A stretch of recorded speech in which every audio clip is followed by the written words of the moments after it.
All those 40 years, I was battling myself actually, to battle myself, to try to battle everyone else. And then with that diagnosis, I stopped battling myself. Now there's no more current to fight against. So Yeah. it's kind of lost in a way. Like, I'm used to pushing and fighting, and now I'm not. This is the Impulsive Thinker Podcast, a show for high-achieving ADHD entrepreneurs. Together, we will inform and educate you about how to improve your self-awareness while developing systems, routines, and habits for conquering the entrepreneurial world. Here is your host, Andre Brisson.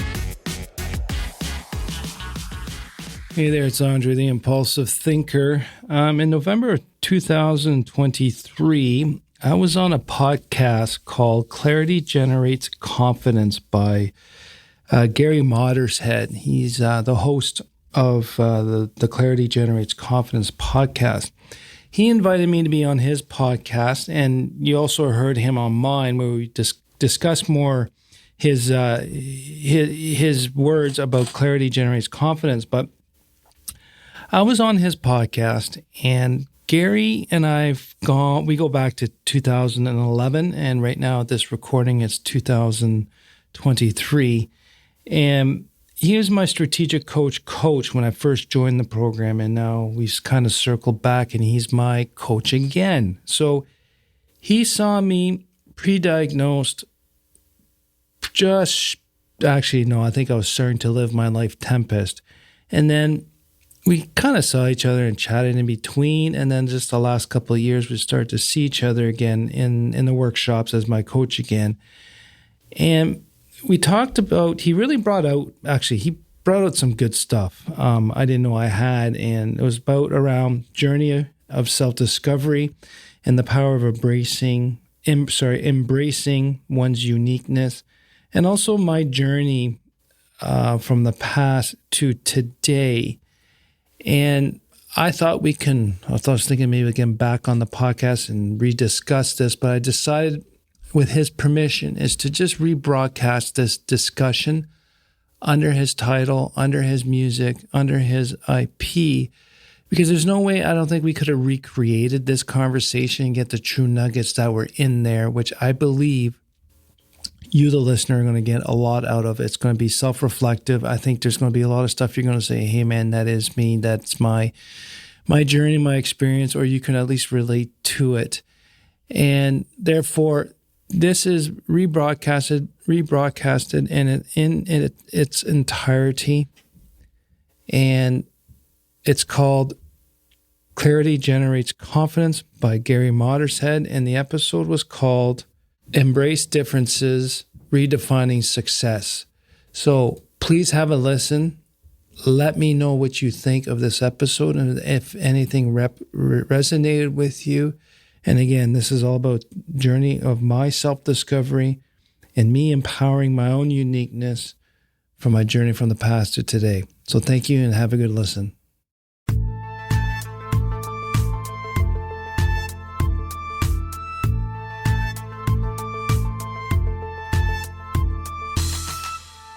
Welcome to this episode of Clarity Generates Confidence. We're nearing to our 100th podcast recording. Andre is right near the end. We've got a couple more to go. I'm very delighted to have with me Andre Brisson, who I've known for a number of years. And I'll say a couple of lives, and I'll kind of leave that as a teaser as we go forward. But Andre Brisson I'm going to start with the way I knew him as a professional engineer and successful engineering firms, but who calls himself the Impulsive Thinker, and who is the ADHD simplifier. I didn't say I'd say it up front, but I'm doing that right now. So just to see his journey, what he's gone through, I've been delighted to know him for a number of years now. And so, Andre, thank you for joining me today. Well, I appreciate you having me on your show and reciprocate it with you being on mine. Great conversations always with you, and I always gain clarity. Thank you. That's what it's about. And for those who don't know, I was on Andre's podcast and called The Impulsive Thinker. And so we'll get you more details about that. But so Andre, what has really fascinated me and about you is just what's happened to you. And we said we met 2011. You said we met 2011. Yeah, 2011. 2011. So that's 12 years now, going on 13 years. And I knew you as the professional engineer. You know, one of your companies was Jade, just another damn engineer, and so. But So maybe tell us a bit about your story your background, and we'll talk about some of the other struggles later, but maybe just give us a little background on how you transformed here. Like, how far back do you want to go? You just asked an autistic ADHD guy to tell everything. Let's just go back to 2011 when I knew you. Okay, right? We may get into depth later. I need a context. I need a starting point. But yeah, perfect. When I first walked into Strategic Coaches, where you're one of my first strategic coaches, which you are now again, I thought I was in a good place, but I actually wasn't. I was a different character. I was playing a character that I was raised to become, to fit in. I was undiagnosed ADHD and autistic until about 6 years ago. And I just want to get a clarity and help on having a good life. I was just go, never stopping, sacrificing relationships unknowingly, but just go. And how can I get control and get through these ceilings of complexity? And I didn't realize at that time that I was going through a hard time, not understanding what was going on with me and trying to make me fit better into the society entrepreneurial world that I didn't fit the right mold in. So from there, I had just another damn engineers. So JADE Engineers is the acronym for that. And I left my first job because I didn't fit in with that group. And I really don't like a lot of engineers because they're very traditionalist. They're very stuck in their ways and they don't want to try different things. So I was an outcast there. So I created my own environment, started my own company, and to change how engineering is done in the field, which I did. And then I got into a bad partnership because I ended up getting bored and didn't realize that was my undiagnosed ADHD needing that startup pressure from my mind, my brain to keep activating, be interested. Went knowingly into a partnership I knew was not to be good. I ended up having a big life tempest. And from there, I lost JADE Engineers. I almost lost my family. So I'm very fortunate that they're still around. I lost a lot of friendships, and in a way, I even looked during that time too, Gary, I really took a lot out on you, which wasn't your fault. So that, just to give a context of really how I was a big battle. And then from there, when got professional help, got diagnosed ADHD, autism, gifted, and just got a lot more clarity on how my brain works and how I never fit into this world. And it was okay. Now, through all this too, Gary's, I always knew I was different and there was nothing wrong with it, but everyone was telling me I was wrong. Thank you for saying that, because I did go through with you, not as closely as you described over this period of time. And so I clearly could see the change that took place. And I can also somewhat relate to it, as I'm also an engineer by training. And my condolences. Yeah. I'd say my saving grace was I did not become a professional engineer. I recognized before I went too far down that path that I was not going to fit. Like a mutual buddy of ours, he says, he's a recovering accountant, and that's why I'm starting to call myself a recovered engineer. Yeah. I think that's John. So that's perfect. Yeah, and it's true. But what I really liked about what you said was you knew down deep inside, and I think part of me, the purpose for today with you is that people have these inner voices and inner feelings that don't always mesh, don't always resonate with the world that they were in. And I think for a long time we began to think that there's something wrong with us, right? Correct. Wrong. Well, that's what everyone tells you, right? Yeah, because the humans love certainty. They hate uncertainty. Correct. And so when you deal in the you talked about engineers and accountants, and this one will just stick with those two because we can throw stones at those guys that are part of that, is that they all have a set of rules and guidelines. I mean, it's clear it's clear in engineering. There's physics or there's chemistry or something, that those are various laws that you just can't get over. Or in accounting, there are numbers and how they have to go together. So you're used to that kind of regimen and that kind of thinking.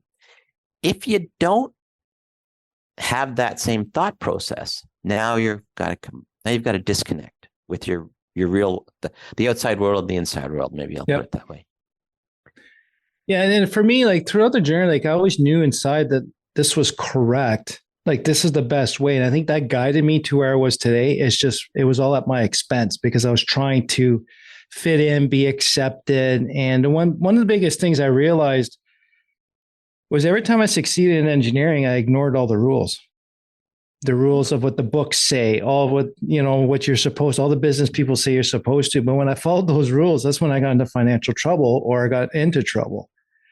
But that something inside me just kept pushing, keep going.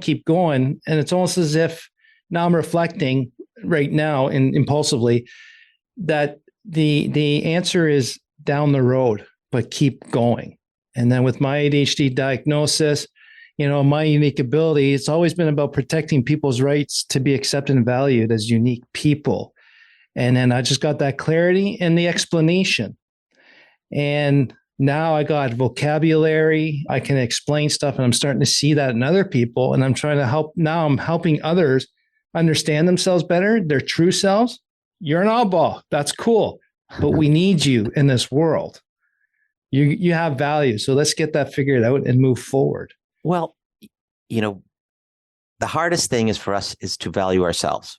Mm-hmm. I'd say that's the hardest thing. No matter how successful people seem on the outside, no matter what it is, their profession, whether they're an entertainer or an author, speaker, whatever, athlete, is to value themselves. So maybe tell us, how did you come through that process? You said you went and sought some help, and kind of in what ways, whatever ways you're able to describe, it doesn't have to be in any kind of great detail, but just to kind of help people have a path in that direction. Well, like part of this life tempest I had, like to me, it was three perfect storms connecting. I was a force of nature myself, but it wasn't fun. And I just remember being in one of those fits of rage, just taking it out on my family, and my brain's going, dude, like you're overreacting here. But my emotional side was just, I think I had I think I had a mental breakdown. That's what happened. I just had so much. I think it just let go. It just released. And I look, and I remember staring at my kid's face, the reaction they were giving me. I said, this ain't right. So I went and got professional help, got mental health professionals on board, and started the process of understanding. I thought I was the worst person ever, and I got to fix this big problem of me. And then realizing, and then being told, no, it's ADHD undiagnosed, autism undiagnosed, and a couple other mental conditions that we just needed to work on. And I did the real hard work. And then later on, finding out it's, there's a lot of childhood trauma involved with that, and start to work on little Andre. But just getting that professional help and just kind of saying, you know what, I need help. I don't know what to do. Like I was used to figuring everything out myself. I was alone all the time. I just figured stuff out on myself because a lot of times I had to rely only on myself. Well, that takes a tremendous amount of courage to do what you did. And I'd really applaud you for doing that, because I've certainly seen a difference in Andre, and as a result, a difference in our relationship. Tremendously. Yeah. Yeah, I think I certainly feel a lot more respect for you and understanding, and I certainly feel the same back from you. So from that side of it, but it was really not nearly the same extent, but I remember, I think we developed this kind of outer shell that we use to protect ourselves from the rest of the world. Mm-hmm. And I remember that when I consciously kind of developed that shell, I was about 13 years old, and how I had to deal with things, and I wasn't fitting in that part of the world. But I think part of the other thing is that when you're very smart, as you are, and intelligent, you're smart enough to figure that out, which is don't know why. Yes. So it's a good and a bad thing. It's a good and a bad thing, but that's why you can get through the school. That's why you can get through all the other things when you say, why can I do this when everything sort of says no, because you just have the intelligence that allows you to operate in that system, but we're not part of it. I never felt part of being an engineer. I just never felt that part of it. But I was having a session one day with a gentleman by the name of Kim White, and it was kind of a clearing, professional clearing thing. Mm-hmm. And he said to me, Gary, you could be in a room of 40 people and still be alone. Amen. And I said, yep, that's how it is. And so you kind of go, oh my God, because we both, so you're able to go and get the help to be able to break down that walls or the barrier or the the capsule that we put ourselves into that became our protection because we just didn't see it. Yeah. And I think you said a shell, but like for me, it was titanium armor. Yeah. I was letting no one in. Always on defense. So yeah, always on defense for the next attack or someone to take me out. Well, we can't go on to offense. I don't think we can go on the offensive unless we really know who we are. Okay, I told you you're going to say something smart today, and I got it. Good. First half hour, get it done. It's so valid. Like a smart offense, and for you to figure someone else out or the other team out, you have to have an understanding of your weaknesses as well and your challenges. Yeah, I think even if you think of it as a sports team, you go and say, well, if you don't know how the other players on the team, on your own team, and everybody else are going to work, it's really hard to go on offense because you're always keeping one eye back or one step back from being able to go full out because you don't have the confidence of of the structure and of yourself around you to be able to do that.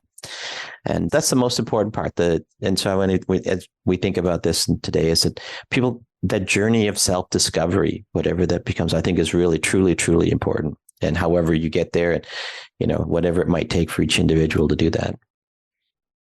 So defense, you need to know yourself in order to have a confident offense. Right. Yeah. Yeah. Because when you talked about, as we've called this, shifting from defense to offense, and that you're always fighting. Mm-hmm. And it's really interesting. It's that I would always call myself a fighter. And I'd say until the last couple of years, I've always had that mentality. Yeah. And for me, I've always fought. I've always was a fighter. But lately, over the last 4 or 5 years, I'm a warrior. I'm not a fighter. I'm a warrior. Yeah. And I think that's a subtle difference there. Yeah, it is. But, yeah. The warrior sees things differently than the fighter does.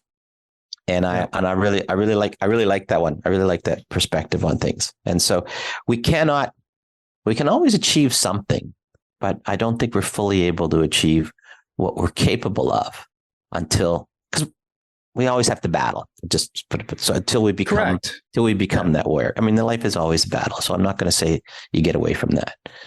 No, but life's a battle, but you can either do it as a fighter or a warrior, because as a fighter, you're always in that attack mode. You're being attacked and you're in that stressful mindset that you're just reacting. You're not looking, you're not paying attention and processing rationally what to do. And I think as a warrior, we're able to take that pause, start looking at it rationally to do the proper offense rather than just impulsively reacting to protect an unknown attacker. Yeah.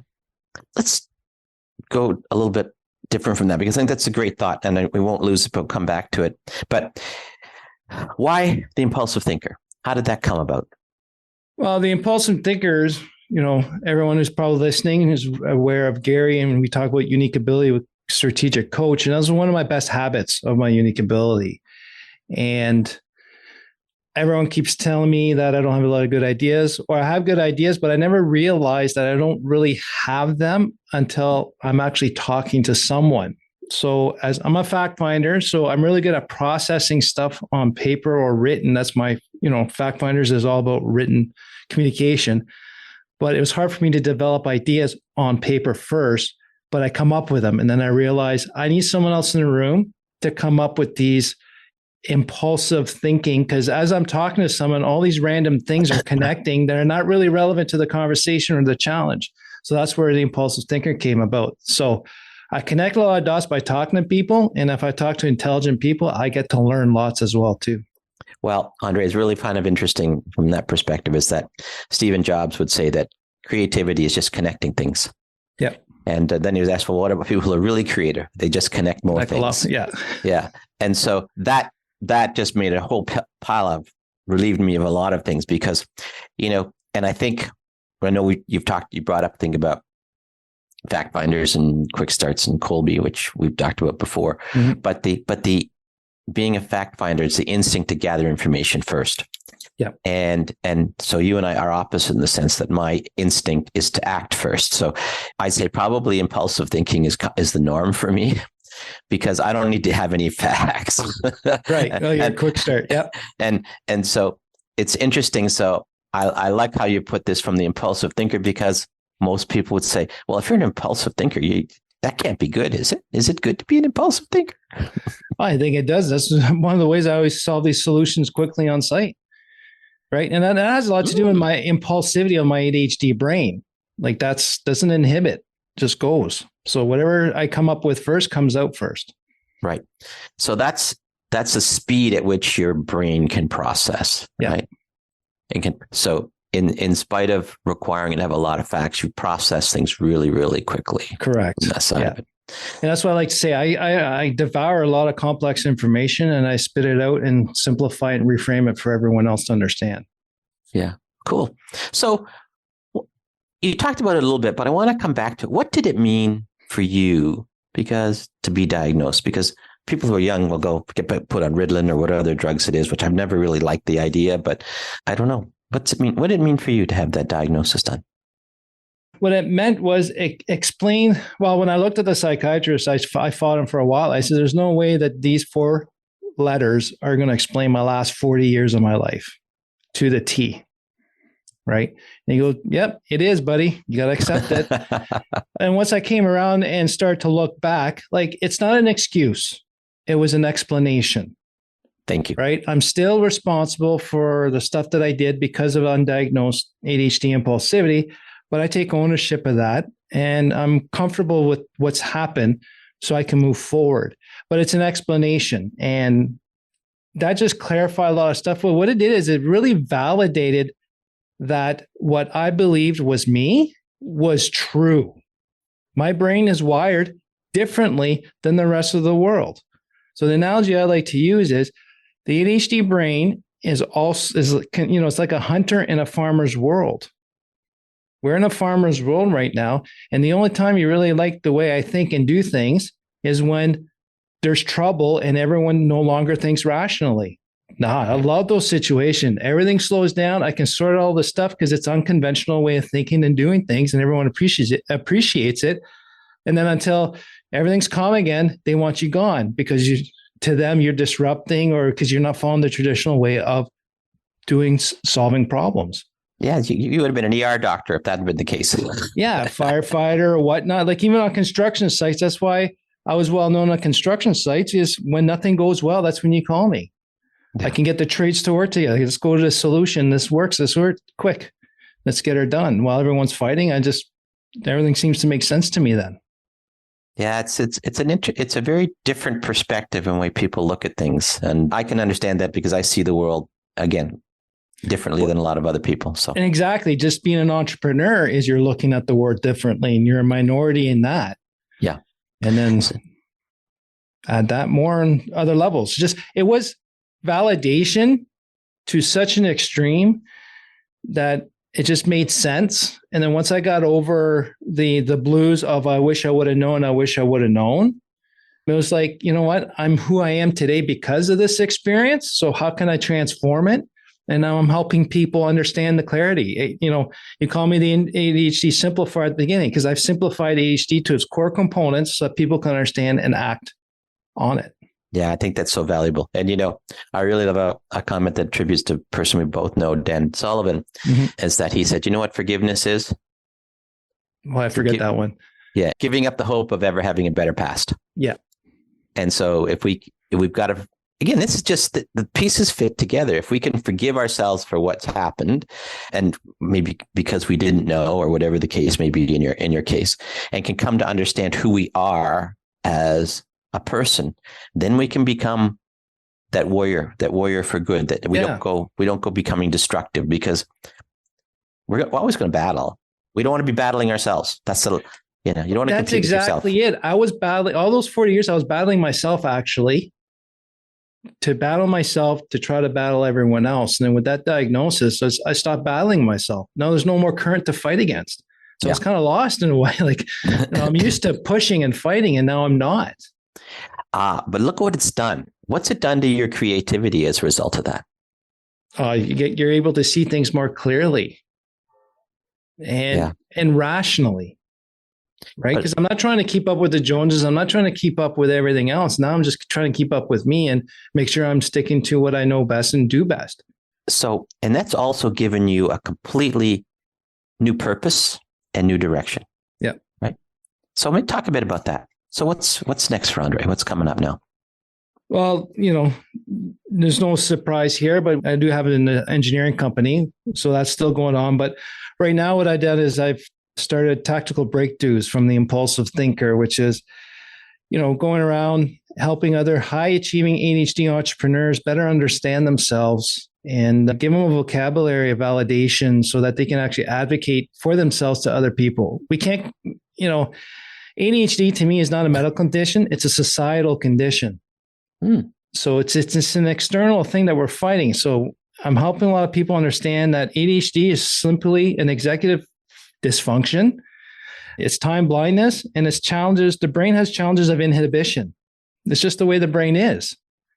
So how do we create a ADHD structure around you that includes habits, routines, to have a great environment around you so that you excel at your abilities and strengths? Wow. Right. And I'm working with high achievers because there's nothing out there really. A lot of the coaching out there is all about, still problematic. And that's what I'm really fighting against now. It's still coach as a problem. And we don't have a problem. It's kind of like we just got to understand ourselves better. And I'm working with people that have already figured stuff out, but just don't have the clarity. So I guess in a way, Gary, with your influence, I'm getting better vocabulary. I'm providing clarity on their brain, how they work, how they do stuff as their Colby, what energy they should spend, what they should be spending their energy on, like so the Clifton strengths, and then why are they doing things? What are their subconscious motive with the print, the why of you? So I tie those tools, understand your ADHD symptoms, manage the symptoms to be strengths from impairments. So what would the top three or first three questions you'd ask somebody if you're working with them? The top three? Yeah. I don't even have standard ones. First of all, is what are the challenges and what are you, no, actually, you know what it is? It's what do you believe yourself to be? And what do you want out of this? And then usually people answer what everyone expects. And then, well, what do you want out of this? Or what do you want to do? And it should be about you. And I only got 2 questions right now. Third one will come up later. Okay, good. Good. Well, the reason I asked that is I was also thinking a little bit about, can we recognize that in our children? Can we recognize this early? Yes, but you have to be present as well and observe. I noticed that in my kids at a young age as well. Yet, because with my oldest daughter, who's recently diagnosed with hyperactive ADHD, so it's, according to numbers, it's rare, but with females, but we actually did an interview with her on my podcast about this. And what was happening was I didn't realize it at the time. I was trying to beat her impulsive reactions. She was me. And that scared the crap out of me.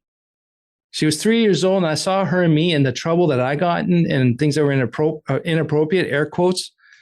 I was trying to beat her impulsivities and I was trying to help her learn how to behave so she didn't have problems I had later. And then when I got diagnosed for myself, starting to see all this, it's like, wow, I was trying my best to help you, but in the end, I was making it worse. But I was starting to see that in her, the impulsivity and the quick reactions. And then my youngest, she's inattentive ADHD, but just with some of the behaviors and the kind of things, loud noises, there are stuff there for it to see. But at the same time, too, it's very tricky because other mental health conditions has similar symptoms.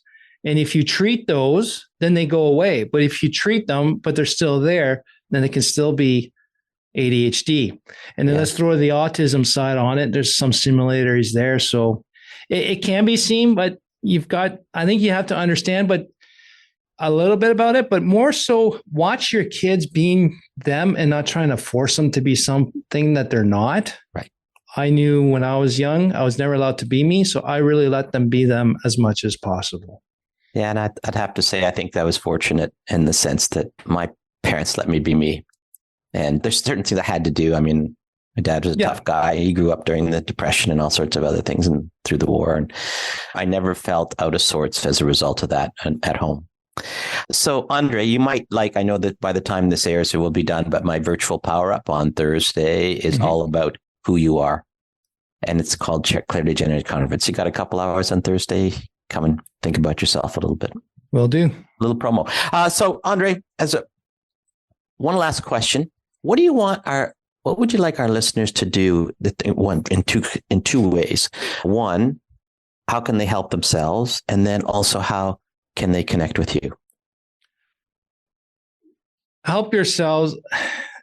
I call this the mirror check. When I started Jane Engineers, there were some emotional dysregulated type of reactions I had at my old place, and I didn't like those. So I actually looked in the mirror, tried to lie to yourself in your mirror and hold your eyesight.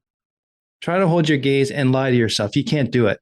So I call it the mirror check. I really looked at myself, say the things I did not like about myself, and how can I correct that? So what I ended up doing is I went back to the trigger. If I start seeing these early warnings, I know where I could become. So that being one of the things is be honest and true to yourself, and then understand what your game is and play your game and then be your game, right? And ultimately, you have the right to be you. You have the right to be unique, but you need to gain clarity on who you are and how and why you do things first and foremost. Then you have all the confidence in the world. So that's what I would say to everyone. Cool. And then getting in touch with me, you please. can go to tacticalbts.com, or you can email me at andre@tacticalbts.com, or find me on LinkedIn and go to the Impulsive Thinker podcast. It's helping the high-achieving ADHD entrepreneur to understand themselves, gain clarity, and help themselves in the business, and then having fun, intellectual conversations, learning new things. Well, Andre, it's really been a pleasure for me to know you over these 13 years or so, and just how you've transformed yourself. And what I see now is just the huge potential to not only helping yourself, but helping others in that space. And we're around a lot of high achieving entrepreneurs through our world at Strategic Coach, and I don't see anything like this going on. It's all becomes sort of medical conditions or becomes drug related type of things. And I really think you're doing everybody a great service. And so hopefully our association will continue, and I get to watch your journey and help you in any way that I can. But just really congratulations and great kudos to you to go through the courage you've gone through to come through the other side, not only intact, but much stronger and more Andre than he was before. Thank you. I appreciate that. If you don't mind, one last thing, as I've been starting to say, is take care of your mental health first. Your physical health will follow. So true. So true.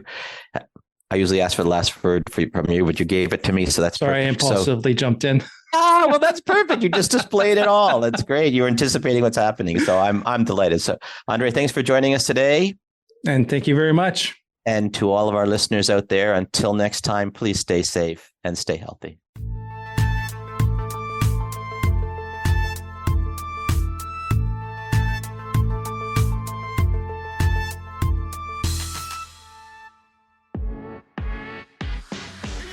The ADHD transformation program has launched and it's working. Clients are saying it's changed their lives, and I am their ADHD hack. So go to tacticalbts.com/ATJP for more information. I want you to join and learn your own ADHD vocabulary and to learn that you're not stupid and we can make you work effectively.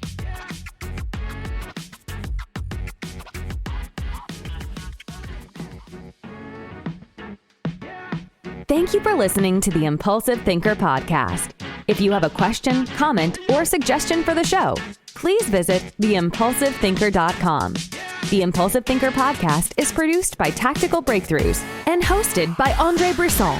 Remember, ADHD is only a part of you, not all of you.